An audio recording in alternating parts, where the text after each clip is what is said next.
What's up, everybody? It's Jesse Ziegler, Ryan Nitzen, and this is Matt Cerami. We are at Redbud in Buchanan, Michigan, riding all the new 2023 KTM SX, SXF, and XCF bikes. So basically all the new chassis, all the new engines that we first saw on the 2022 and a half factory editions are now in serial production run.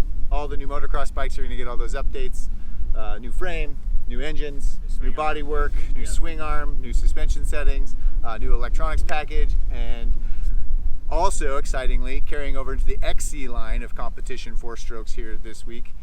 We got to ride those, and we got sneak peek at new 2-stroke technology coming out. So fully fuel injected, throttle body equipped 2-stroke motocross bikes. No 2-stroke XCs yet, as we alluded to earlier. Right. But they're coming. So they're not here today, but they're coming. We got a little taste of all that stuff. So I think we'll start it off right now, like everybody's favorite bike of the day. We rode mostly SXFs today, and the 2-strokes. I think my favorite SXF was the 350. I don't spend enough time on the 350s, and then whenever I ride them, it's a good surprise. It's light, it revs out good, but it's also got that more power than a 250, but not as heavy and not as scary as a 450 sometimes. More detuned than a 450. Yeah. Plus, it's the first time we've seen the 350 in this new chassis, new engine platform. Exactly. And like we said with the factory edition video, it carries over, and that's like it's always a preview of what the 23 is going to look like, feel like. So we got it. Yeah. 350 for you. What about you? Favorite bike today? I like the 450. The 350 is a lot of fun. It reminds me of like a modded out 250. Yep. But the 450, I like the power, and this year it's so rideable and it's very enjoyable. Yeah, I think the 450 got a big step up. Like they definitely increased that map gap between 1 and 2, where if you're really aggressive like Matt, you go into map 2 and it's gnarly, it's snappy, it's like pro level response and power output. Yeah, even compared to like the last year's bike, it's the bottom end power, mid end power is very rideable, and it's nice. It's almost like Japanese power in the KTM chassis, where before it was so rideable and so linear. Now it does have a punch to it. Yeah. And in map 1, like normal person map for me, it still has this like growly like energy inside it that's just getting ready to go. It's more rideable in map 1, but still for me, I prefer 250F just because like even a 350 gets away from me sometimes. So a 250F keeps me honest, keeps me I can whiskey throttle and do some sloppy riding, and it doesn't try to kill me. So. Well, we have a good group of like ability levels too. Matt is our designated pro. Yeah, Ripper. I count myself as like an intermediate level. Yeah, intermediate Ripper, and I'm just old. Jesse's our vet guy, so it's a good mix, and it's funny that we all had different opinions on what bike we like. Yeah, so. For sure.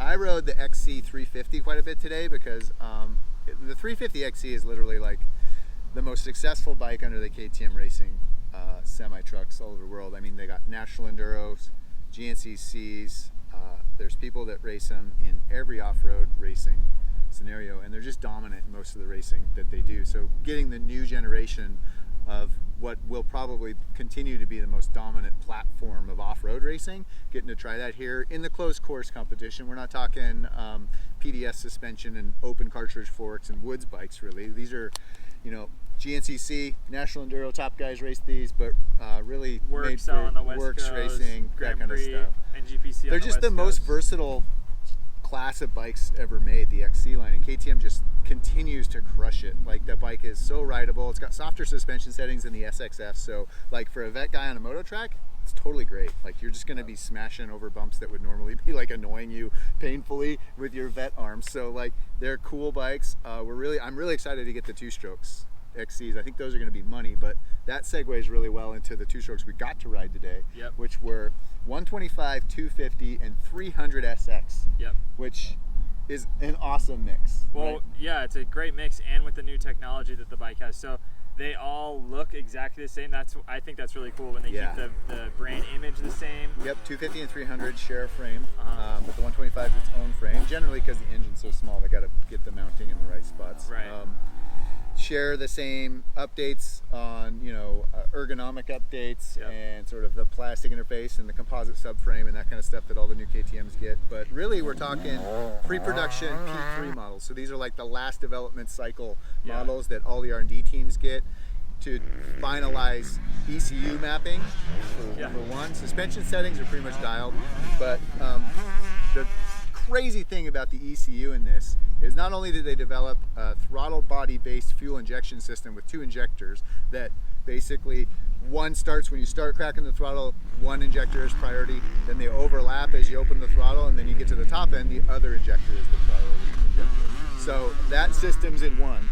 There's an ECU that measures all of that stuff, plus they introduced an electronic power valve this year. Now it's all electronically controlled. So that complexity adds another layer of tunability that they have to figure out before you can even produce these bikes to sell. Well, and what's crazy is the guys from Austria who developed that technology were here today. Yeah. And they were asking us all about, you know, how we liked it and what we could tune, and really cool that that's all like 4-stroke technology. It is. In the 2-stroke. And basically they've ditched the TPI of the last few years. So it's an improvement on the TPI, same like idea, but now you're back to mixing gas, but you're fuel injected. No jetting, no nothing. And instantly, like it's a more competitive delivery system than TPI was for this class, for the XC, the SX bikes. It's going to be real 2-stroke power again. Yeah. Like it feels like a carburetor when it comes on, but I think you said it really well. You're like, it was way more rideable than. Yeah, it's a lot more rideable. I feel like the fuel injection allows you to come into the corners, and instead of like a 2-stroke where you have to clutch and try to ride it and build up the power band, it's just you can like almost lug the bike out. Yeah. And it makes it so much more rideable. And they're electric start. Yeah, and electric start. Yeah, another piece of tech on those bikes. Like they're just throwing everything at the 2-stroke development with, you know, hats off to KTM for keeping that alive. It's cult following, but really sales-wise, I think they know that they can succeed on the sales front, especially with a 300 SX. I mean, the bike is totally dynamic. Well, people have been building those already. Yeah, like people build them. A 300 cylinder and head on the 250. Yeah, they use the XC parts to make an SX out of XC parts. And I think that it's like cool to see them listening to customers and then being like, okay, we're gonna actually build that. Yeah. Favorite 2-stroke today? Go first. 300 SX. Yeah. By far. Yeah. I enjoyed it a lot. Just the power it has. It's like rideable like a 450. It's real lightweight. The power band is really long on it. The fuel injection seems great. Electric start's very convenient, no more kicking. Yeah.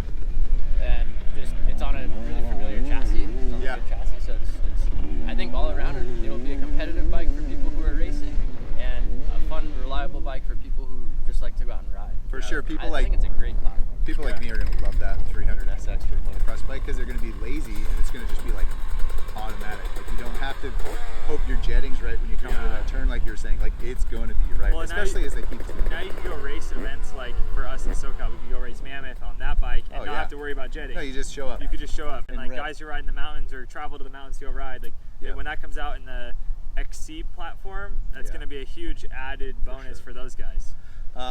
Yeah, I think I liked the 250 better than the 300, and I've always kind of liked 250 power delivery better. They're smoother because there's not as much mass moving around in the cylinder, so it doesn't vibrate as much for me. But I just preferred the power delivery. A 250 has more of a change between mellow to aggressive power delivery, and a 300 is always kind of like elevated to me. And I like having that change on a 2-stroke. I don't know if I'm just nostalgic or not, but I like the 250 better. I also really like the 125. I had a lot of, it's a torquey 125. It's going to be a real head turner. Well, that's what I put as my favorite bike of the 2-strokes is the 125. I don't ride 125s very often, and it's so cool that the 125 has 2 maps now. I've never ridden a 2-stroke where I can switch maps. Another piece of technology in the 2-strokes, switchable maps. Matt was saying that when you ride a bike it's got like an ignition kit on a 2-stroke, you can have switchable maps, but I've never had that before. So it was really cool to be able to, and I noticed a big difference on the 125. That second map had a lot more bottom to mid, and it's so fun here. You just hit every jump wide open, and you have to worry about going long on a 125, but yeah, it was really fun. It's more advanced than the old school ignition mods where you have a hot map and a rain map that just tunes ignition. Like this is changing fueling, timing, it's changing the power valve and sync all that stuff. So it's actually a different map, just like a 4-stroke map's going to be different. They're going to be able to tune the 2 maps, and they're clearly experimenting today. Like I felt like the 252 maps were kind of far apart, and the 125s were way far apart, and the 300s were kind of close. So I can tell that they're still tuning on it, and it's just going to be awesome when they come out, when they're done, which is coming soon. Like I think by August, all the 2-strokes are going to be kind of available in this new generation. So man, when you get to Michigan, get some of that Midwest hospitality, and get to come to this facility and just see how Yeah. amazing it is and ride just really cool bikes. I don't know if it can get any better than Yeah, this. hats off to everybody at Redbud, KTM. Thanks Yeah. for having us out. This has been awesome.